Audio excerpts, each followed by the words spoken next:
आज के इस लेक्चर में हम बात करने जा रहे हैं chemical reaction of hello alkene. Hello alkene की केमिकल रिएक्शन में हम जो पढ़ने जा रहे हैं वो है न्यूक्लियोफिलिक सब्स्टिट्यूशन रिएक्शन। आज के लेक्चर में हम क्या पढ़ने जा रहे हैं? Nucleophilic substitution reaction. चलो, मेरे शुरू करने से पहले एक सवाल से जवाब देना। क्या बेंजीन, क्योंकि हम इसमें सॉरी फिनाइल ही में पढ़ने वाले हैं, क्या हेलो एरीन हमारे न्यूक्लियोफिलिक सब्स्टिट्यूशन रिएक्शन देते होंगे या नहीं? सवाल जल्दी बताओ, क्या हमारे hello arene nucleophilic substitution reaction देते होंगे नहीं होंगे? अब ये मत कहना देते होंगे क्योंकि पढ़ा दे रहे हैं तभी तो पढ़ा रहे हो, और पॉइंट आप पढ़ा रहे हैं, लेकिन क्या सवाल है कि आप खुद की मर्जी से देते होंगे नहीं? देखो, केमिस्ट्री में ना कोई चीज़ खुद की मर्जी से देना और दूसरे की मर्जी से देने में बहुत बड़ी बात होती है। कोई रिएक्शन खुद हो रही है या हम जबरदस्ती करा रहे हैं, ये बात आती है। चलो पहली बात समझते हैं। पहली बात हो क्या है, सबसे न्यूक्लियोफिलिक सब्स्टिट्यूशन रिएक्शन में हो क्या है, दो चीज़ समझते हैं। हमारा अभी तक क्या होता था, हमने एक आरएक्स लिया था, हम एक न्यूक्लियोफाइल ला रहे थे। क्या ला रहे थे? न्यूक्लियोफाइल ला रहे थे। न्यूक्लियोफाइल क्या कर रहा था? न्यूक्लियोफाइल कर क्या रहा था? यहाँ अटैक कर रहा था और इस एक्स को हटा रहा था। एक्स को हटाया था मतलब आर और एक्स के बीच के बॉन्ड को तोड़ रहा था। यहाँ पे भी क्या होगा, क्या चेक करते, क्या ए आर और एक्स के बीच का बॉन्ड होगा, एक एरोमेटिक रिंग होगी जो कि फिनाइल है, और एक्स के बीच का बॉन्ड होगा। चेक करते कि क्या उस बॉन्ड को तोड़ना इस बॉन्ड को तोड़ने जितना ही आसान है या नहीं। सबसे पहले पॉइंट नंबर, ठीक है, यहाँ पे हमारा है फेनिल, फेनिल क्लोराइड। अगर तुम्हें याद हो चैप्टर सेमेस्टर 1 तो तुम्हें बताइए ये क्लोरोबेंजीन है जिसका एक्चुअल स्ट्रक्चर कुछ ऐसा होता है। हाइड्रोजन क्या अगर तुम्हें याद हो, बेंजीन के अंदर रिंग घूमती रहती है, यहाँ पे पार्शियल नेगेटिव चार्ज आता है और यहाँ पे डबल बॉन्ड आता है Cl पे। अब मुझे चलो बताओ, क्या Cl और बेंजीन के बीच का बॉन्ड तोड़ना मुमकिन है या मतलब हेलो एल्केन की तरह आसान है? तो मैं कहूँगा बिल्कुल नहीं। क्यों? हेलो एल्केन में हमारे एल्केन और जो हमारा ये न्यूक्लियो हमारा लिविंग ग्रुप आता है, मतलब हेलोजन था, इसके बीच में था सिंगल बॉन्ड। क्या था? परंतु हमारे हेलो एरीन में फेनिल रिंग और हमारे Cl के बीच में है पार्शियल डबल बॉन्ड। पहला बॉन्ड है partial double bond. Partial double bond है, क्या है? पार्शियल डबल बॉन्ड है। अब पार्शियल डबल बॉन्ड होने की वजह से इसकी स्ट्रेंथ ज़्यादा है in comparison to haloalkane. इसकी स्ट्रेंथ क्या है? ज़्यादा है। इसकी स्ट्रेंथ है मतलब जितना ताकत न्यूक्लियोफाइल को यहाँ तोड़ने में लगेगी उससे कई ज़्यादा ताकत यहाँ रहेगी। तो पहली बात तो ये तोड़ना मुश्किल होता है, तो जिसकी वजह से ये यहाँ पे न्यूक्लियोफाइल सब्स्टिट्यूशन रिएक्शन होना थोड़ा सा मुश्किल है। पॉइंट नंबर, ठीक है, ये पार्शियल डबल। अब मान लो तुमने बहुत खतरनाक, तुमने Cl नेगेटिव या तुमने OH नेगेटिव इतना पावरफुल न्यूक्लियोफाइल लगाई और बॉन्ड टूट गया, ठीक है। अब सवाल का जवाब, क्या ये जो न्यूक्लियोफाइल हैं क्या ये अपनी मर्जी से अटैक करने जा रहे हैं या नहीं जा रहे? अब चेक करो, ये पार्शियल डबल बॉन्ड किससे तो खत्म होगा कि भाई पार्शियल डबल बॉन्ड क्या है, एक दिक्कत तो ये देगा, चल मान लो तोड़ भी दिया, क्या मर्जी है? नहीं है। ये है न्यूक्लियोफाइल जो आया, ये न्यूक्लियोफाइल में नेगेटिव चार्ज, ये अटैक करने आया। खुद देखो नेगेटिव चार्ज, इतनी बड़ी नेगेटिव चार्ज डेंसिटी है बेंजीन के ऊपर, नेगेटिव चार्ज डेंसिटी इतनी ज़्यादा है यहाँ पे नेगेटिव। अब जब जैसे ही ये नेगेटिव चार्ज यहाँ आएगा, अप्रोच करने जाएगा, यहाँ का होगा, यहाँ होगा रिपल्शन। क्या होगा? रिपल्शन होगा, रिपल्शन, और बहुत ज़्यादा रिपल्शन होगा, तो ये अटैक हो ही नहीं पाएगा क्योंकि बेंजीन के पास बहुत ज़्यादा देखो हमें क्या पता है, इलेक्ट्रॉन रिच जो होते हैं जिनका बहुत ज़्यादा इलेक्ट्रॉन होते हैं वो किसके पास जाते हैं? जो इलेक्ट्रॉन डेफिशिएंट होते हैं, इनका बहुत कम इलेक्ट्रॉन होते हैं। और जो इलेक्ट्रॉन डेफिशिएंट होते हैं वो किनके पास जाते हैं? इलेक्ट्रॉन रिच के पास जाते हैं। इलेक्ट्रॉन रिच के पास नहीं जाता है। क्या करना है? उस इलेक्ट्रॉन रिच के उसका भी इलेक्ट्रॉन है, सामने वाले का इलेक्ट्रॉन है, क्या फर्क पड़ेगा? खुद बताओ, तो तुम्हारे पास बहुत पैसे है, तुम किस पार्टी में जाना मेमोराइज करोगे? मतलब हमने आपको अगर तुम्हें फ्लेक्स करना है तुम किसके पास जाओगे? तुम ऐसे लोगों के पास जाओगे तो तुम दिन के बाद तुमसे थोड़ा कम पैसे भाई तो तुम फ्लेक्स कर पाओगे। अब तुम्हारे पास पैसा है, तुम ऐसी जगह जा रहे हो ज़्यादा, तुमसे भी ऐसे लोग जिनसे तुम्हारे पास उनके पास तुमसे भी ज़्यादा पैसा है, तुम फ्लेक्स कर पाओगे? नहीं कर पाओगे। वही दिक्कत हो रही है, इसके पास नेगेटिव चार्ज है। अब ये अप्रोच करने कहा जा रहा है बेंजीन का, जिसके पास भर भर के नेगेटिव चार्ज है, ये क्या कर पाएगा? फ्लेक्स नहीं कर पाएगा। तो ये बहुत बड़ी दिक्कत देगा कि बेंजीन की नेगेटिव चार्ज डेंसिटी और न्यूक्लियोफाइल की नेगेटिव चार्ज डेंसिटी में रिपल्शन होगा, जिससे ये रिएक्शन हो नहीं पाएगी। तो जनरल अगर तुम देखोगे कि हमने अगर तुमने लिया है हेलोरीन और न्यूक्लियोफाइल, तुमने रिएक्शन कराई नहीं,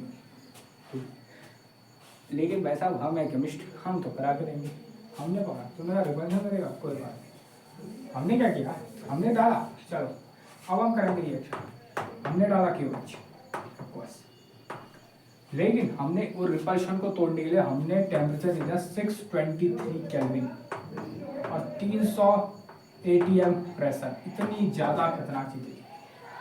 जब हम बाहर से ही इतना ज़्यादा प्रेशर देते हैं तो अंदर का रिपल्शन उसके सामने कोई कुछ भी नहीं कर पाएगा, कुछ भी नहीं कर पाएगा। और जब भी हम इतने ज़्यादा प्रेशर में, इतने ज़्यादा टेम्परेचर में जो रिएक्शन करते हैं तो इस कंडीशन को कहते हैं ड्रास्टिक कंडीशन। ये नाम सुनोगे तो, ड्रास्टिक कंडीशन। ड्रास्टिक कंडीशन मतलब होता है हमने बहुत ज़्यादा, हमने टेम्परेचर भी बहुत ज़्यादा हाई लिया है और प्रेशर भी बहुत ज़्यादा हाई लिया है। और ये कब लेते हैं, जब खुद से रिएक्शन नहीं हो रही थी, हम करानी पड़ती है। तो क्या होगा, अब तो क्या ही हो सकता है, ज़बरदस्ती ये रिएक्शन हो जाएगी और फिनॉल बन जाएगा। तो ये बात सिंपल ये है कि हेलोएरीन खुद से रिएक्शन नहीं देते हैं न्यूक्लियोफिलिक सब्स्टिट्यूशन रिएक्शन। अगर हम जबरदस्ती करें, मतलब ड्रास्टिक कंडीशन है जो कि है 623 केल्विन टेम्परेचर और 300 ATM प्रेशर, तब जाके फिनॉल बनता है, तब जाके न्यूक्लियोफिलिक सब्स्टिट्यूशन रिएक्शन होती है, वरना नहीं होती है। अब सवाल आता है क्या यही तरीका है रिएक्शन करने का, क्या कोई और तरीका नहीं है रिएक्शन करने का? मतलब जब हम इतने ना ड्रास्टिक कुछ ऐसा करते हैं, आप सोचो क्या कोई कुछ और तरीका नहीं है? अब तो दिक्कत कहाँ है, दिक्कत कहाँ है, दिक्कत आ रही है ना। क्या ये हमारा बेंजीन रिंग है, ये हमारा बेंजीन रिंग है और ये हमारा न्यूक्लियोफाइल पे तो नेगेटिव चार्ज रहेगा, उसको तो कुछ नहीं देते, उसको तो इलेक्ट्रोफाइल नहीं सकते, वो तो नेगेटिव चार्ज रहेगा। दिक्कत आ रही है कि इसके बाद नेगेटिव चार्ज डेंसिटी बहुत ज़्यादा है, मतलब इसके बाद इलेक्ट्रॉन डेंसिटी क्या है, बहुत ज़्यादा है। अगर हम एक काम करें, इसकी इलेक्ट्रॉन डेंसिटी को कम कर दें, इसको बना दें इलेक्ट्रॉन डेफिशिएंट। इलेक्ट्रॉन डेफिशिएंट अगर हम बना दें तो हमारा फायदा हो जाएगा। अगर एक बार अगर इसकी इलेक्ट्रॉन चार्ज डेंसिटी को कम कर दिया, इसको इलेक्ट्रॉन डेफिशिएंट बना दिया, तो तुम न्यूक्लियोफाइल आराम से क्या कर पाएगा, अटैक कर जाएगा। अब सवाल आता है इलेक्ट्रॉन डेफिशिएंट बनेगा। इसीलिए मैं कहता हूँ कि केमिस्ट्री पूरी जुड़ी हुई है एक दूसरे से। अब याद करो सेमेस्टर सेकेंड फर्स्ट या फर्स्ट सेम में एक चीज आती है मीसोवेल इफेक्ट। वहाँ हमने पढ़ा था प्लस एम इफेक्ट या माइनस एम इफेक्ट, इसको छोड़ो, प्लस एम माइनस एम बहुत कंफ्यूज है। इलेक्ट्रॉन डोनेटिंग ग्रुप और इलेक्ट्रॉन विथड्रॉइंग ग्रुप। अगर बेंजीन के ऊपर हम इलेक्ट्रॉन डोनेटिंग ग्रुप करते थे तो क्या करते थे, इलेक्ट्रॉन को डोनेट करते थे और बेंजीन में नेगेटिव चार्ज डेंसिटी को बढ़ाते थे। और अगर हम बेंजीन में इलेक्ट्रॉन विथड्रॉइंग ग्रुप लगाते थे तो वो इलेक्ट्रॉन डेंसिटी को खींच लेते थे और तो बेंजीन में नेगेटिव चार्ज डेंसिटी घट जाती थी। हमें क्या करनी है, नेगेटिव चार्ज डेंसिटी घटानी तो है, तो हम इसमें कौन सा ग्रुप लगाएंगे, इलेक्ट्रॉन विथड्रॉइंग ग्रुप, जिसका सबसे बेस्ट एग्जाम्पल होता है NO2। अब देखो अगर हमने इसमें NO2 लगाया, चलो हमने एक काम किया, हमने लिया क्लोरोबेंजीन, हमने इलेक्ट्रॉन डोनेटिंग एक ने कहा चल ठीक है मैं लगा देता हूँ, दो लगा दिया, एक ने कहा चल कोई बात नहीं मैं भी लगा देता हूँ, ले मैंने दो जगह लगा दिया। एक ने कहा चल क्या करना है, दो जगह लगा के तीन जगह लगा जगह हम तीन जगह लगा। अब देखो पहले वाले में एक जगह से इलेक्ट्रॉन डेंसिटी खींची जाएगी, यहाँ दो जगह से खींची जाएगी, यहाँ तीन जगह से इलेक्ट्रॉन डेंसिटी खींची जाएगी, यहाँ इतनी ज़्यादा इलेक्ट्रॉन डेंसिटी खींच जाएगी कि ये बेंजीन तो इलेक्ट्रॉन डेफिशिएंट हो जाएगा। अगर हम इसमें KOH डालें, एक्वस KOH एक्वस डालें तो होगा क्या, क्या सुना बनेगा तो फिनॉली, क्योंकि हमने कुछ ना कुछ करके तो फिनॉली बनाना है, आखिरी में बनना तो फिनॉली, आखिरी में बनना तो फिनॉल है। इसमें यहाँ पे NO2 का